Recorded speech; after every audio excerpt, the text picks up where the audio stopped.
오늘 아침 우리에게 주시는 하나님 말씀은 요한복음 11장 28절에서 37절까지의 말씀입니다. 요한복음 11장 28절에서 37절까지의 말씀을 봉독하겠습니다. 이 말을 하고 돌아가서 가만히 그 자매 마리아를 불러 말하되 선생님이 오셔서 너를 부르신다 하니 마리아가 이 말을 듣고 급히 일어나 예수께 나아가매 예수는 아직 마을로 들어오지 아니하시고 마르다가 맞이했던 곳에 그대로 계시더라. 마리아와 함께 집에 있어 위로하던 유대인들은 그가 급히 일어나 나가는 것을 보고 곡하러 무덤에 가는 줄로 생각하고 따라가더니 마리아가 예수 계신 곳에 가서 배엎고 그 발 앞에 엎드리어 이르되 주께서 여기 계셨더라면 내 오라버니가 죽지 아니하였겠나이다 하더라.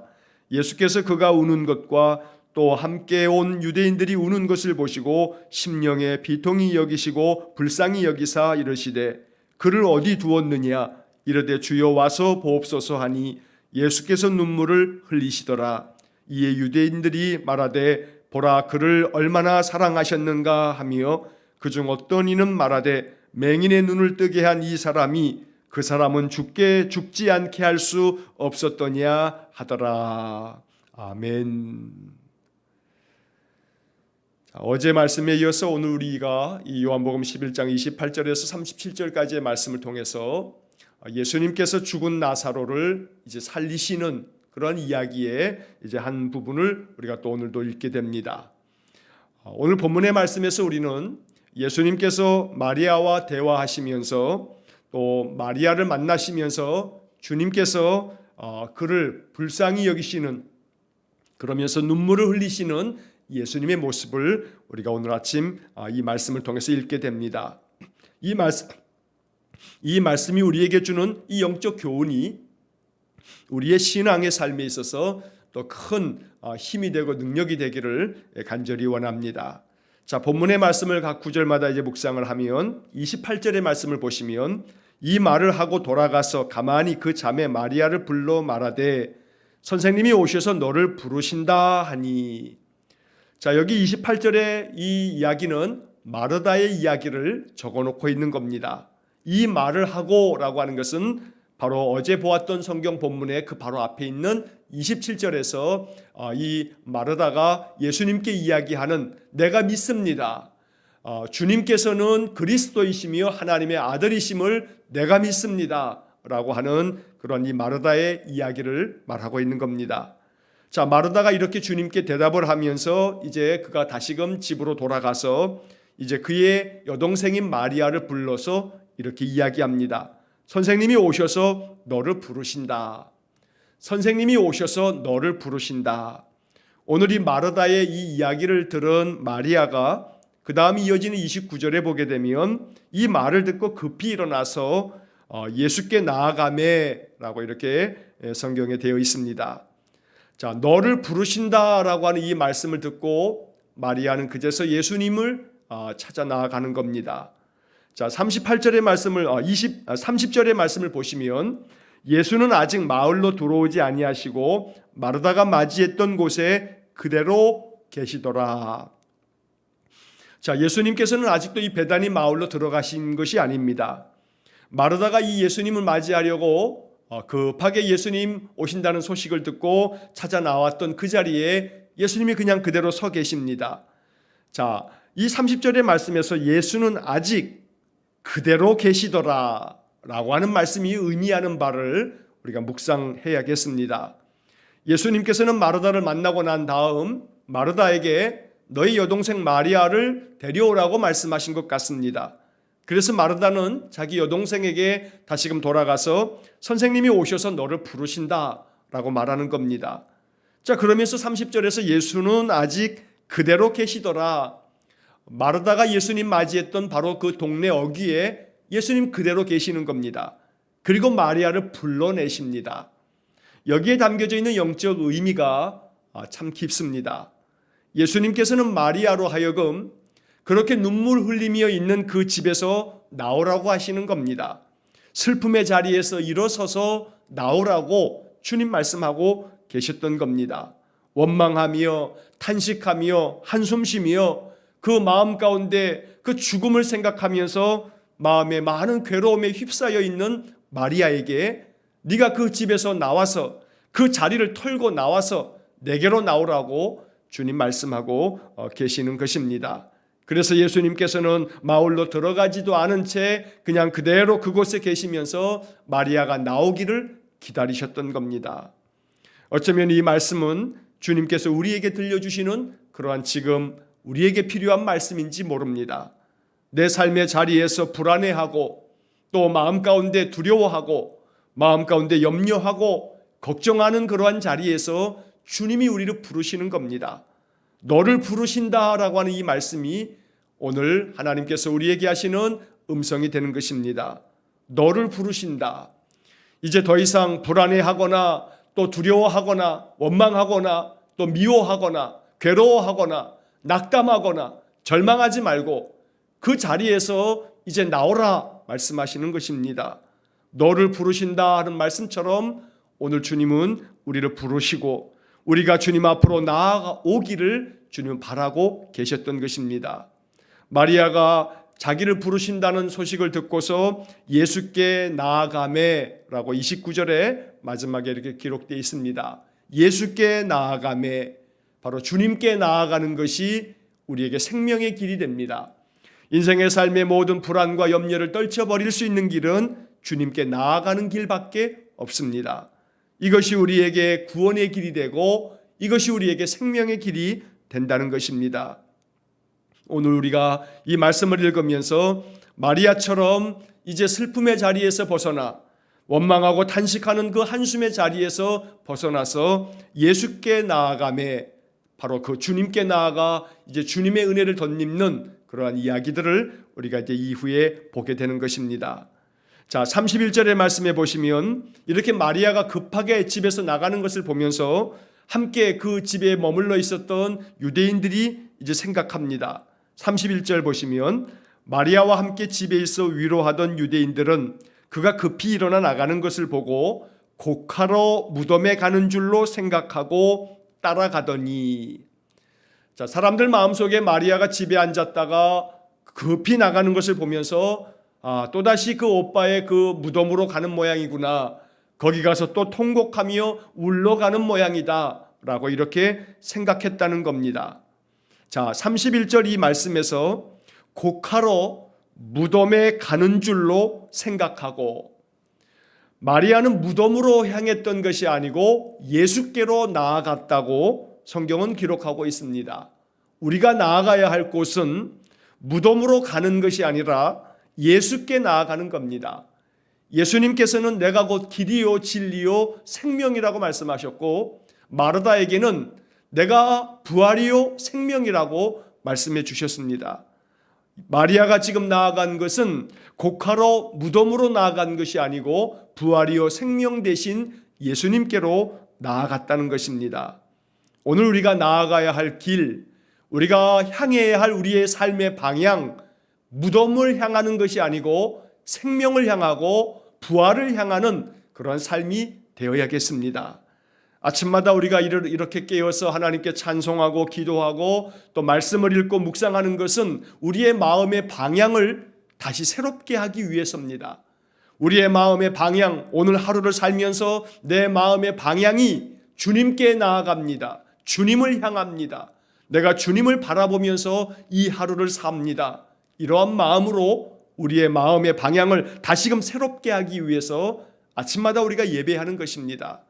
이렇게 주님께 나아가 주님을 배웁고 주님 주시는 말씀을 듣고 주님 주시는 놀라운 은총의 표적을 경험하면서 우리가 하루하루 인생의 삶을 살기를 간절히 소망합니다.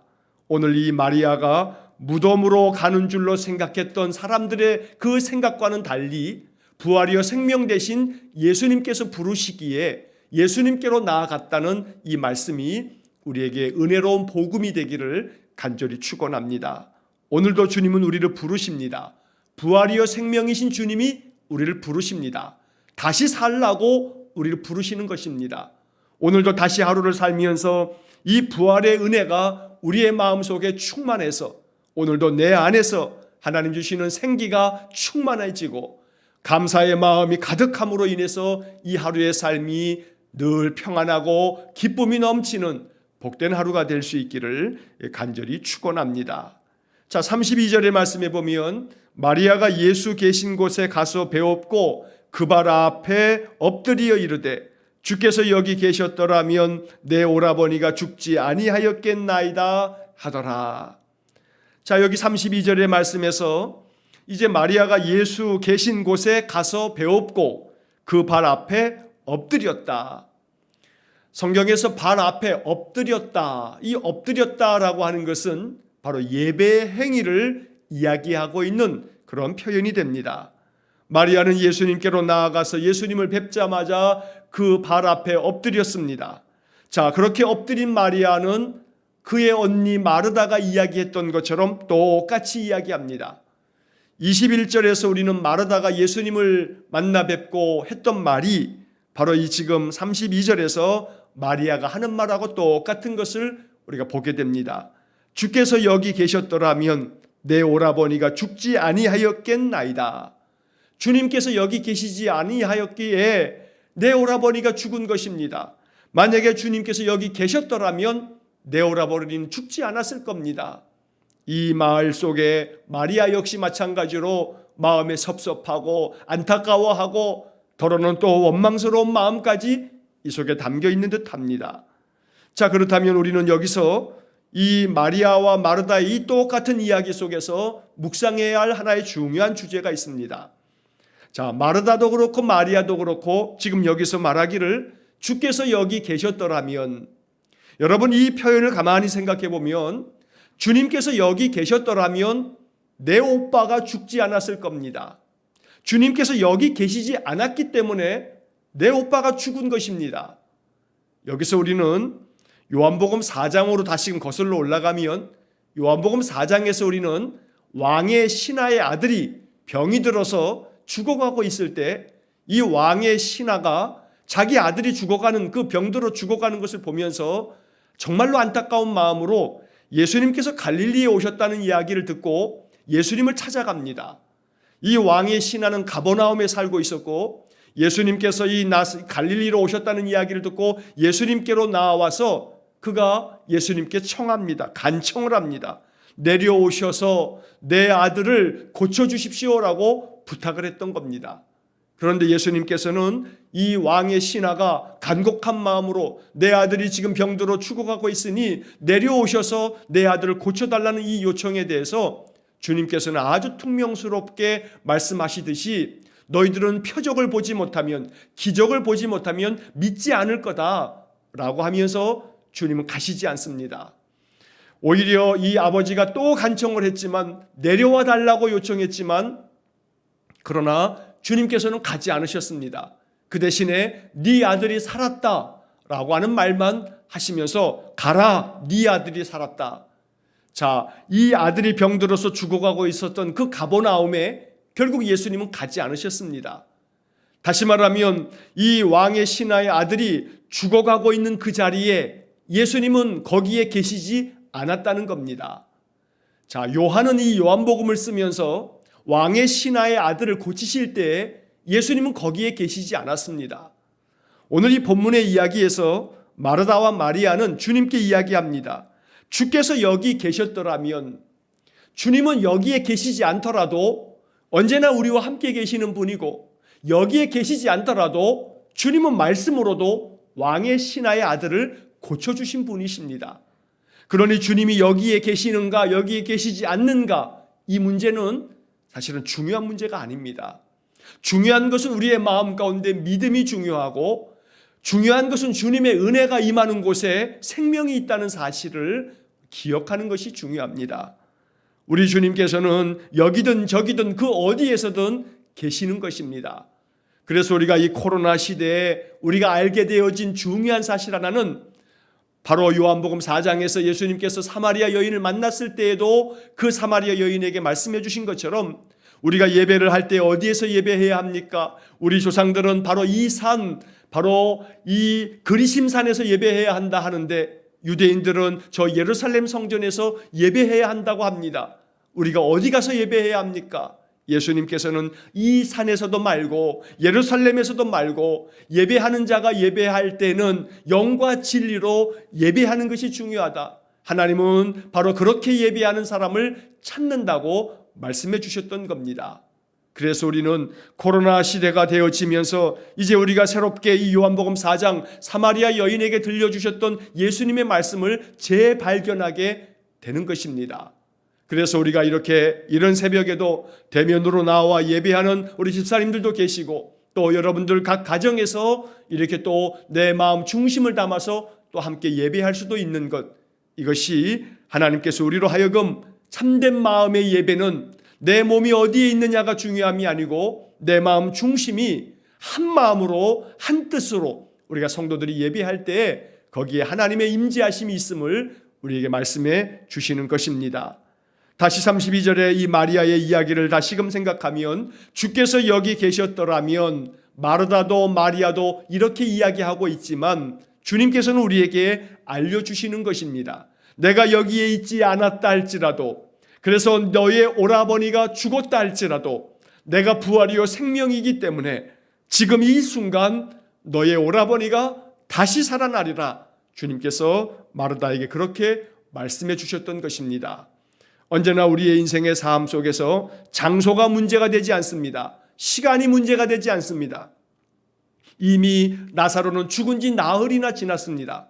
그러나 시간의 문제가 중요하지 않기에 예수님께서는 장소의 문제도 시간의 문제도 아무런 거리낌이 없는 창조주 하나님이 되신다는 것입니다. 그러므로 여기에 계시지 않았어도 왕의 신하의 아들을 고치셨고 죽은 지 나흘이나 지났어도 시간에 관계없이 주님께서는 죽은 나사로를 살려주셨던 것입니다. 그러므로 오늘 이 본문의 말씀을 읽으면서 부활이여 생명 되신 주님이 우리와 함께 계시면 시간의 문제도 장애가 되지 아니하고 장소의 문제도 걸림돌이 되지 않는다는 이 복음을 마음 가운데 믿어야겠습니다. 그러므로 내 인생의 모든 삶에 부활과 생명이 되신 주님을 내 마음의 인생의 주인으로 모시고 언제나 주님과 동행하는 삶을 살아갈 때 하나님의 은혜는 시간과 장소를 초월하여 하나님께서 부어주시는 놀라운 축복이 우리 가운데 가득할 줄로 믿습니다. 자, 33절의 말씀에 보면 예수님께서 이제 이 마리아의 이야기를 들으시면서 그녀가 눈물 흘리는 것을 보시고 또 함께 온 유대인들이 눈물 흘리는 것을 주님께서 보시고 심령의 비통이 여기시고 불쌍히 여기셨다. 33절에 기록되어져 있습니다. 여러분이 33절에서 우리가 보아야 할 중요한 단어 하나는 예수님께서 그렇게 우는 사람들을 보시고라고 하는 단어입니다. 예수님이 그들을 보시고 마음 가운데 비통한 마음으로 몹시 슬퍼하고 마음이 아픈 마음으로 예수님이 그들을 불쌍히 여기셨다. 여기서 우리는 주님은 항상 우리의 인생의 삶을 바라보고 계십니다. 오늘도 내 삶을 바라보고 계시고 나의 삶에서 눈물 흘리는 내 괴로운 마음을 주님은 바라보시면서 나를 불쌍히 여기시는 하나님이 되십니다. 여기서 불쌍히 여긴다는 것은 단순한 인간적인 그런 얕은 동정심을 말하는 것이 아닙니다. 매일 성경 왼쪽에 있는 해설을 읽다 보면 히브리서 4장의 말씀을 우리에게 알려주고 있는데 히브리서 4장 15절과 16절 말씀에 보면 우리에게 있는 대제사장은 우리의 연약한 것을 모르는 척 하시는 분이 아니다. 우리의 연약함을 동정하시는 분이라고 말씀하시는데 그래서 우리가 이 주님 앞에 은혜의 보좌 앞에 도우심을 얻기 위해서 날마다 나아가라고 말씀하고 있는 것입니다. 오늘 우리 주님께서는 우리를 긍휼한 마음으로 우리를 사랑하는 마음으로 우리를 바라보시면서 우리의 눈물과 우리의 한숨과 우리의 탄식과 괴로움을 언제나 살펴주신다는 것, 이것이 오늘 본문에 적혀져 있는 그러한 귀한 복음이 됩니다. 오늘도 지금도 나를 바라보시면서 매 순간순간마다 나를 보시면서 내게 긍휼한 마음으로 다가오시고 나에게 성령을 부어주시고 나의 삶을 늘 눈동자같이 지켜주시는 그런 주님의 은혜가 우리에게 있습니다. 이것을 마음에 믿어야 합니다. 언제나 주님은 나를 한시도 빠짐없이 바라보시면서 나를 지키신다는 것, 내 가정과 나의 모든 식구들과 내 삶의 모든 영역을 주님이 바라보시면서 지켜주신다는 사실, 이것이 성경이 우리에게 약속하고 있는 말씀입니다. 이 약속의 말씀을 믿음으로 말미암아 언제나 마음의 평안함이 가득한 그런 삶이 되시기를 주의 이름으로 간절히 축원합니다. 자, 그 다음에 이어지는 34절의 말씀에서 예수님께서 그들에게 묻습니다. 그를 어디 두었느냐? 나사로를 어디 두었느냐고 묻는 것입니다. 사람들은 대답합니다. 주여 와서 보옵소서. 마르다 나사로가 죽은 무덤에 이제 주님 오셔서 보십시오라고 주님께 대답합니다. 자, 35절에서 예수님께서 눈물을 흘리시더라 라고 적혀 있습니다. 예수님의 눈물이 바로 여기에 나옵니다. 예수님은 정말로 우리의 삶을 바라보시면서 슬퍼하며 눈물 흘리는 그들을 바라보시고 예수님 함께 눈물을 흘리고 계신다는 겁니다. 우리가 아파할 때 예수님 같은 마음으로 마음 아파하십니다. 우리가 한숨 쉴 때 주님은 같은 마음으로 우리 곁에 계십니다. 우리가 괴로워할 때 주님은 우리를 바라보시면서 눈물 흘려 주신다는 겁니다. 이러한 예수님의 눈물에 대해서 사람들의 반응이 36절과 37절에 기록되어 있습니다. 36절에 보면 유대인들이 이렇게 말합니다. 보라, 그를 얼마나 사랑하셨는가. 예수님의 눈물을 바라보면서 보라, 예수님께서 그 나사로를 얼마나 사랑하셨는가. 자, 이 이야기 속에는 이제 나사로는 죽었고 예수님께서 나사로를 정말로 사랑하셨긴 했지만 이제는 다 소용없는 것 아닌가? 한때는 예수님이 그를 많이 사랑하셨지만 그러나 지금은 아무 소용없다 하는 이야기가 그 마음속에 담겨져 있습니다. 보라, 그를 얼마나 사랑하셨는가. 사랑하셨는가. 바로 이 이야기 속에는 그렇게 사랑하셨지만 그러나 아무 소용없음을 말하고 있는 그런 마음이 담겨 있습니다. 하지만 예수님께서는 그 나사로를 이전에 사랑하신 것으로 끝난 것이 아니라 지금도 사랑하셔서 죽은 나사로를 살려주시는 것입니다. 또한 우리가 매일 성경 왼편의 해설을 보게 되면 이 유대인들의 이 반응을 이 매일 성경을 이렇게 해설을 하고 있습니다. 나사로 한 사람을 향한 그런 사적인 그런 감정 속에 예수님이 눈물을 흘리는 것이라고 사람들이 바라보았다는 겁니다. 이 이야기도 참 온당한 해석이 될 것입니다. 그러나 또 한편 다른 사람들은 37절에서 이렇게 반응을 보입니다. 맹인의 눈을 뜨게 한 이 사람이 바로 이 나사로는 죽지 않게 할 수 없었더냐. 결국 이러한 사람들의 반응은 마르다나 마리아가 이야기한 것처럼 주께서 여기 계셨더라면 그가 죽지 않았을 텐데 이러한 이야기가 그 마음속에 담겨져 있다는 것입니다. 여기 37절의 이 말씀 속에서도 맹인의 눈을 뜨게 한 이 사람이 이 나사로가 병들어 있을 때 죽기 전에 그를 살려놓을 수는 없었던 말인가 이렇게 이야기하고 있는 것입니다. 그러나 주님은 죽은 자까지도 살려내시는 부활과 생명의 주인 되심을 나타내시려고 주님께서는 나사로가 죽은 지 나흘이나 지난 다음에 이곳을 찾아오셨다는 것입니다. 언제나 이 나사로의 이야기, 죽은 나사로를 살리신 이 요한복음의 11장의 이 말씀들이 우리에게 언제나 능력 있는 말씀이 될 수 있기를 간절히 축원합니다. 마음이 너무나 괴로워서 죽을 것만 같을 때 부활이여 생명 되신 주님이 내게 계시니 주님 주시는 성령의 능력으로 말미암아 내가 살아나리라, 내가 살아가리라, 내 삶의 모든 것 주님 주시는 능력을 가지고 내가 이 모든 사망의 권세를 이기고 생명이 넘치는 삶을 살리라 이렇게 선포하면서 나아가는 그런 복된 삶이 될 수 있기를 간절히 축원합니다. 주님이 여기 계시지 않는 것처럼 보이지만 아닙니다. 주님은 언제나 우리와 함께 계십니다. 그러므로 임마누엘 하나님은 그 육신이 내 눈에 보이지 않아서 주님이 여기 없는 것처럼 보이지만 그러나 하나님께서는 언제나 우리와 함께 계십니다. 시간이 다 끝나고 이제는 다 소용없다고 여겨지는 그런 자리에서도 하나님의 은혜가 거기에 임할 때에 언제나 하나님의 은혜는 우리의 삶의 현재형이 된다는 겁니다.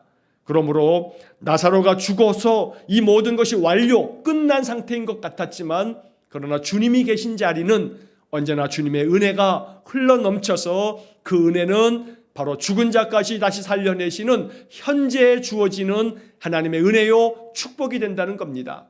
오늘 이 요한복음 11장에 담겨져 있는 이 영적인 놀라운 축복이 우리의 삶에도 가득하기를 간절히 축원합니다. 오늘 나와 함께 계시는 주님, 나를 부르시는 주님, 나로 하여금 슬픔과 탄식의 자리에서 벗어나서 이제 다시 생명의 주님께로 나아오라고 말씀하시는 오늘 이 성경의 이야기가 우리 안에 큰 축복이 되기를 주의 이름으로 간절히 축원합니다. 기도하겠습니다. 사랑과 자비가 풍성하신 하나님, 우리가 인생을 살아가다가 너무나 괴로운 일이 많을 때 우리의 마음이 죽어갑니다.